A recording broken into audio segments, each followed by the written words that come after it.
اللهم صل وسلم وبارك على سيدنا محمد وعلى اله واصحابه اجمعين. ازيكم احلى واجمل متابعين؟ عاملين ايه؟ يا رب تكونوا بالف خير. النهارده باذن الله هنعمل فيديو سريع كده وسهل وحاجه كده تفكرنا بالفيديوهات الحرشه. عارفين انتوا بقى الاكل الحرش ده اللي بيبقى بيحب كده جنبه حبه مخلل جزر، حبه مخلل خيار، بيبقى كده الحاجات دي في البيت رزق ونعمه وفضل من عند ربنا. هنسمي الله كده ونجيب اي كميه من الجزر، كيلو اتنين تلاته زي ما انت عايزه. هننضف الاول كده الجزر، هنغسله ونسمي الله ونقطعه بالطريقه اللي انتوا شايفينها دي. عندك القطاعه المشرشره دي خير وبركه، قطعيه بالشكل ده. عايزاه صوابع طوليه، عايزاه مكعبات، زي ما انت عايزه. وهنسمي الله ونبدا بقى ايه نقطعه زي ما انت شايفه. بصي بقى، اللي ما عندهاش قطاعه المشرشره او القطاعه دي ممكن تقطعه عادي صوابع بالسكينه.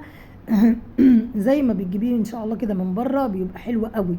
ماشي، هقول لكم النهارده باذن الله على طريقه الجزر وطريقه الخيار بطريقتي انا المتواضعه باذن الله. الطريقه دي انا ماشيه عليها من سنين، وعايزه اقول لك في منتهى الجمال. انت مش بتاكلي كده مخلل، انت يعني حاجه كده بتغني في بقك وانت بتاكليها.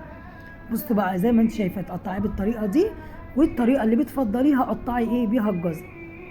طبعا بقى لو حضرتك بقى كده مثلا نازله السوق مثلا تجيبي مشتريات او اي حاجه، وانت جايه كده هاتي في ايدك مثلا كيلو جزر، 2 كيلو جزر، كيلو خيار، ربع كيلو كده فلفل، واعملي بقى المخللات السريعه دي. هتبقى منقذه عندك في البيت وجميله. وطبعا تحطيه في التلاجة بعد الدنيا ما تهدى كده. خلاص قطعنا الجزر وجبنا الفلفل بقى. الفلفل ده عايزه اقول لك حامي مولع مولع. فلو كده يعني حضرتك ممكن تلبسي كيس في ايدك لو عندك حساسيه او بتتعبي من الحاجات اللي هي الحراقه يعني. وبعد كده بقى ايه، جبنا الخيار بتاعنا، قطعنا الجزر خلاص والفلفل بتاعنا. يعني انا قطعت كام قرن فلفل كده، وكان عندي كام ليمونه برضو قطعتهم شرايح وحطيتهم مع الجزر وسبتهم. دلوقتي قلنا نسمي الله ونجيب بقى ايه الخيار بتاعنا. طبعا الخيار المخلل يا جماعه ممكن تجيبي الخيار العريض اللي هو بيبقى الكبير شويه ده، بيبقى حلو قوي. بتقطعي زي ما انت شايفه مكعبات كده برضو، او بالقطاعه اللي هي بتاعت المخلل المشرشره. خلاص كده زي ما انتم شايفين قطعنا الخيار، سواء بقى مكعبات مربعات بالطول زي ما انت عاوزه، برضو زي الشكل اللي انت بتحبيه. والفلفل برضو قطعناه زي ما انتم شايفين، وكم شرايحه كده من الليمون. قطعنا كده ليمونتين ثلاثه كده يدوا طعم لذيذه. جبنا بقى لتر ميه بيغلي، تمام، تكون ميه سخنه جدا. وجبنا كده كام عصره من الليمون. وهنحط ايه 3 معالق من الملح، ومعلقه صغيره كده من العصفر، ومعلقه صغيره من حبه البركه، ومعلقه من هريسه الشطه. ويا سلام بقى لو انت بتحبي التوم حطي معلقه توم مهروس، او فص توم كده قطعيه 4/4 هيبقى معاكي حلو. لكن انا بصراحه ما بحبش ريحه التوم في المخللات عموما، فلو بتحبيه هيبقى حلو برده، هيدي طعم حلو لو حضرتك بتحبي ريحه التوم. غير كده لا. طبعا بصوا بقى، انا بعد ما حطيت الملح وقلبته كله مع بعض المكونات القمر دي، حطيت بقى ايه ملح، ودي معلقه من السكر ما تنسيهاش. السكر بيخلي معاكي المخلل، بيحافظ عليه اطول وقت ممكن، وبيخلي الخياره او الجزرايه معاكي مقرمشه لاخر واحده، ما يخليهاش كده تتهري وتيجي مثلا تطلعي المخلل من البرطمان تلاقيه كده عامل زي الميه ومهري. لا، السكر بيحافظ لك عليه لان هو اصلا ماده حافظه. تمام، هنسمي الله وهناخد الخيار بتاعنا ننزله في الميه المغليه ما تخليهاش تبرد. تمام، وهننزل بقى الخيار بتاعنا والفلفل زي ما انت شايفه كده مع شرايح الليمون. مش عايزه تحطي شرايح ليمون بلاش، لان ده الخيار ده سريع يعني ايه، ساعه بالكتير ان شاء الله او اخر اليوم تاكلي منه. مجرد ان الميه بس تبرد، الميه السخنه دي تبرد، وقفلت عليه وسبته. نزلت بقى بالميه الجميله دي بعد ما حرقناها كده وسبته بقى ايه على جنب. تعالوا نسمي الله هنا ونشوف هنعمل ايه. حطينا عصفر برده وحبه البركه، معلقه كبيره من كل حاجه، معلقتين من الملح، كنت بشرة جزرايه مبشوره صغيره، ومعلقه كبيره من هريسه الشطه مع العصفر بقى مع حبه البركه. وحطينا نص كوبايه من الليمون المعصور، وربع كوبايه من الخل. ده بقى عايزه اقول لك الجزر ده انسي، حاجه كده جميله جميله. لو عايزه ما تضيفيش ميه وتخلي لك جزر كده بالميه دي تمام، بس انا بصراحه بحب احط له ميه علشان لو قعد معايا وقت يبقى معايا مية مية، يعني ما احسش ايه ان هو مثلا هينشف مني او حاجه. تمام، قلبنا بقى الخلطه الجميله دي كده بعد ما حطينا لها ربع كوبايه من الخل وقلبناها. وهننزل بقى بيها كده على الجزر وعلى الفلفل اللي احنا قطعناه في اول الفيديو، وهنقلب الجمال ده كله مع بعض. بصي بقى الميه دي كده بالخلطه رهيبه يا جماعه. ما تنسيش بقى معلقه هريسه الشطه، وما تنسيش في اي مخلل عموما معلقه السكر بتدي قرمشه وبتحافظ لك على اي نوع مخلل لاطول فتره ممكنه. هنقلب الكلام ده كله. شايفين الميه يا جماعه وجمالها؟ شكل الجزر كده بس لوحده يفتح النفس.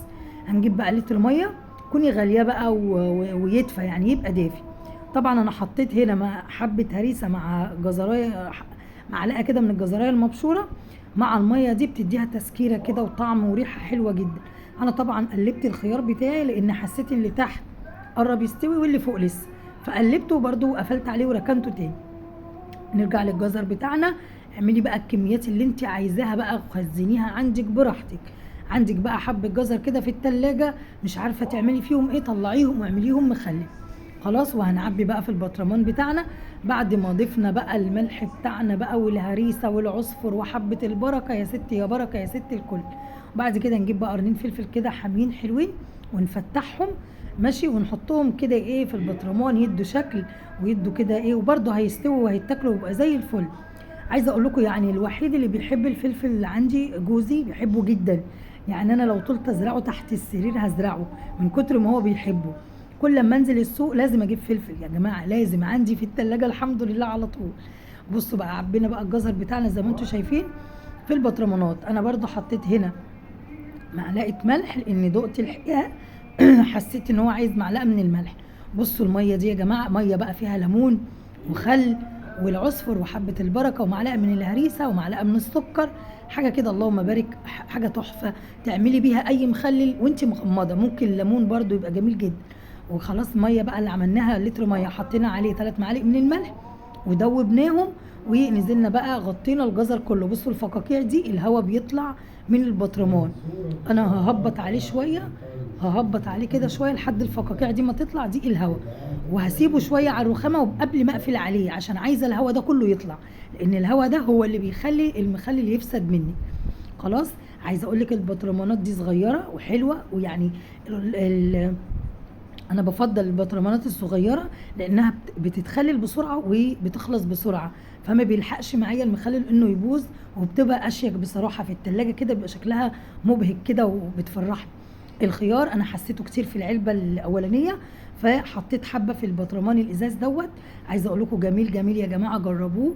عايزه اقول لكم ما بيقعدش عندي، هو من اول يوم من قبل ما بيستوي بناكل منه، يعني شوفوا درجه ايه من قبل ما بيستوي. فعايزه اقول لكم جميل جدا، جربيه ان شاء الله هيعجبك. شايفين الجمال والقمر والمنظر التحفه ده، حاجه كده نظيفه عملتيها في البيت بمنتهى السهوله وانت واقفه في المطبخ ما خدش منك اي حاجه. شايفين بقى بقول لكم بصوا شكله وجماله، يعني لو حطيه كده على الرخامه كده تحفه فنيه عندك في المطبخ. والسلام عليكم ورحمه الله، اشوفكم في فيديو جديد ان شاء الله.